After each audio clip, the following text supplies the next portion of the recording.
In war, men vanish, into smoke, into shadows, into memory. Some come back different. Most don't come back at all. But every now and then, someone returns carrying more than scars. They bring stories, the kind that make your blood forget how to move. Not stories of bullets or bombs, but of watchers, things that stood in the smoke, just outside the rules of nature. This is what they never tell you in the debriefing. This is what they whisper about when the fire dies down and no one else is listening. They don't whisper because they're afraid the stories aren't real. They whisper because they know they are. Private Eli Murdoch never believed in ghosts. His world was rifles and rations, mud, mosquitoes, cigarettes in the rain. Vietnam, 1969. He was on perimeter duty, third shift, dead hour. The time when even the jungle forgets to breathe. He said he saw movement through the trees. A man walking calmly, too calmly. No helmet, no gear. Just standard issue fatigues and a hollow look in his eyes. Eli raised his rifle, whispered the challenge code. No answer. The man stepped closer. Eli recognized the face. Rodriguez? But that couldn't be. Rodriguez had bled out in his arms 11 days ago. Chest torn open. Last words stuck in his throat like a broken radio. Now here he was, whole, untouched, but wrong. His boots didn't leave prints. His dog tags didn't clink. His eyes were too black, too deep, like looking through a hole in the world. Eli didn't fire. He couldn't. The figure smiled, lifted a finger to his lips, and melted back into the trees. Later, Eli found that same name, Rodriguez, carved into a bamboo stalk. Fresh, sappy, like it had been done minutes ago.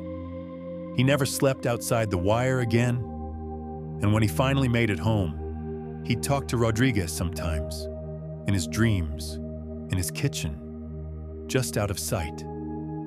He would sometimes pause mid-sentence, nodding, as if responding to a voice no one else could hear. His wife thought it was trauma, but Eli knew better.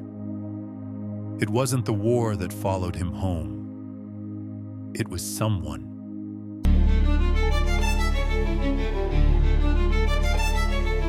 Staff Sergeant Amina Torres had seen plenty. IEDs, friendly fire, bodies in the dust.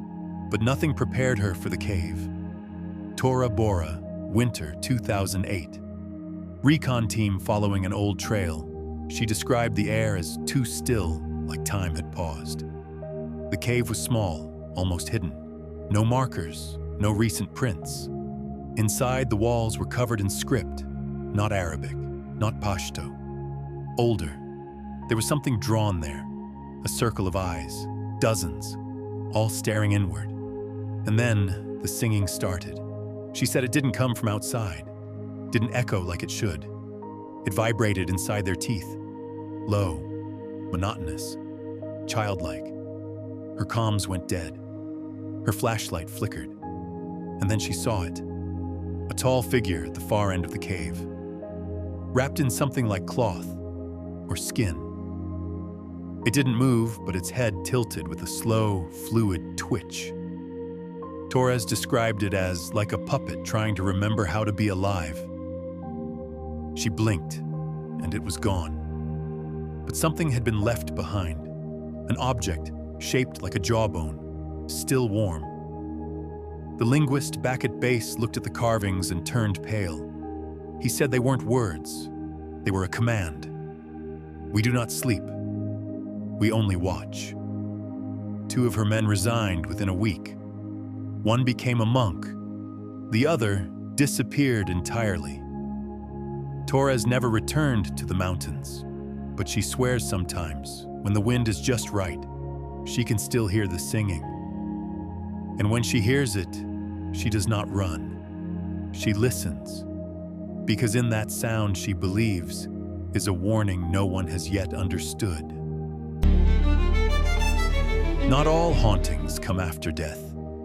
Some happen in the middle of the living. Corporal Rainer Vogel, Eastern Front, 1943. German side. He'd been digging a foxhole outside Stalingrad.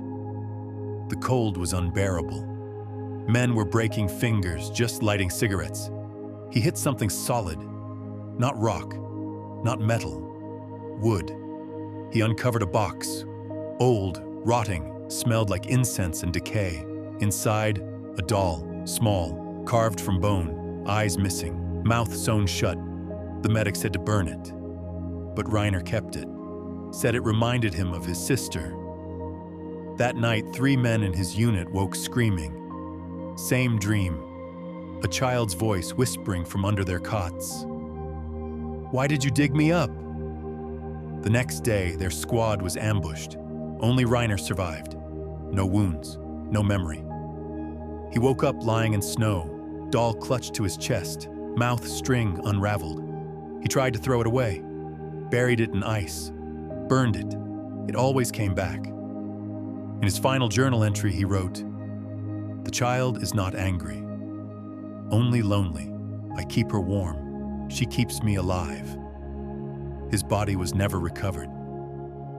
And though the war ended, stories of a pale figure walking the forests of Volgograd at night, cradling something, still persist among the locals.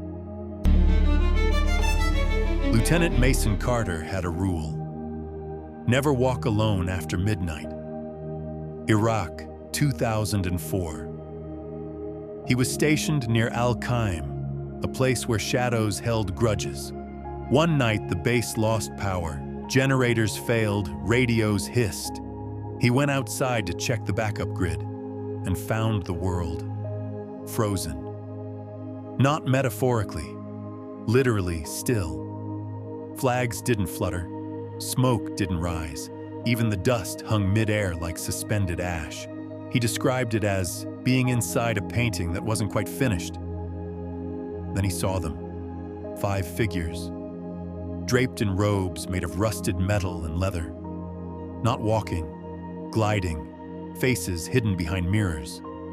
They surrounded a small fire, no flame, just heat shimmer.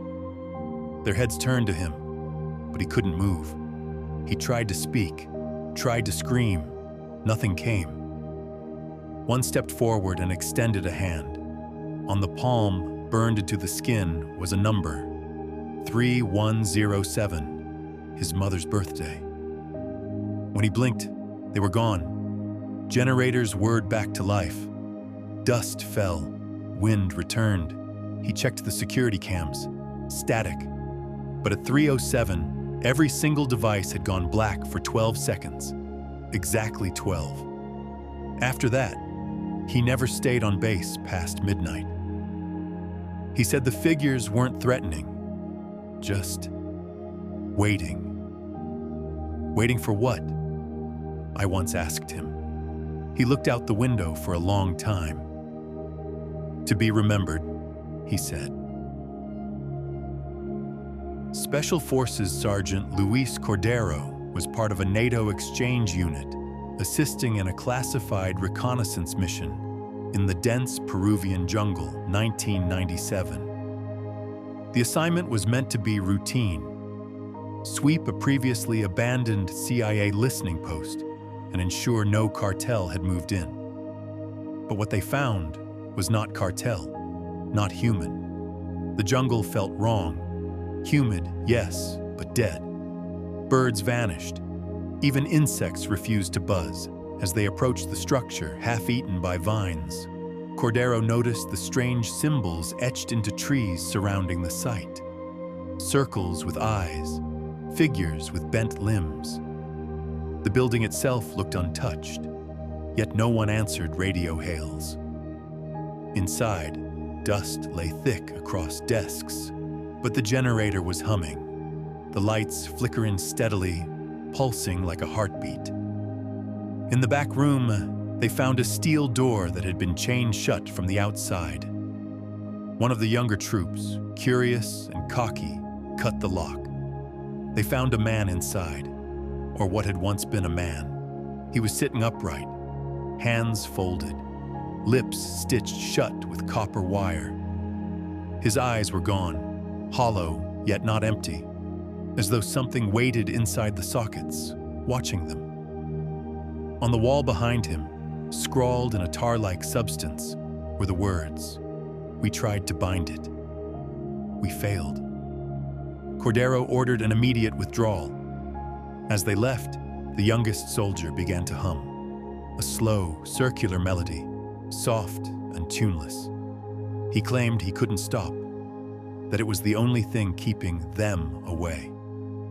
Cordero never reported the full details, but 2 months later, he resigned, moved to a fishing village, never touched a weapon again. Locals say he walks the beaches at night, humming that same melody, eyes scanning the darkness for something only he can see. Private Daniel Hawthorne never believed in myths. He'd grown up in a city, raised on logic and science, allergic to superstition. But war, he would later say, has a way of peeling back the polite layers of reality.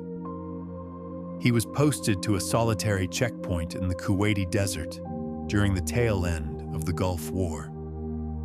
Alone for a 3-day rotation, with only the radio for company. The second night, he saw lights in the distance, white and flickering, like torches but floating. He assumed it was a convoy, maybe a local patrol, but they didn't move like trucks. They hovered, circled, then stood still. He tried the radio, static. Then he heard footsteps, not crunching sand, but tapping, as if barefoot. When he looked out the observation slit, he saw a woman, tall, robed in something that shimmered like wet smoke. Her face was veiled, but her eyes, they didn't reflect the light. They drank it. She raised one hand, palm outward, and the radio fell silent. Not just quiet, dead. As if the wires themselves had been cut from existence. And then she spoke. Not aloud, but into him. Words poured into his skull like boiling water. "You are not the first. You will not be the last." He blacked out. Was found the next morning by a relief squad, curled in a fetal position, whispering the same phrase over and over. He never served again, never slept in darkness. And for years, he kept his home bathed in light. Every room, every hallway. Until the day the power went out. That night, his neighbors heard screaming. But when they entered, the lights worked fine. Daniel was gone. Only his boots remained, standing upright by the front door, still warm. Some men carry rifles, some carry guilt. But the rare few, the unlucky few, carry something they cannot name, and it walks beside them, still, silent, faithful. Not every war ends. Some just change shape.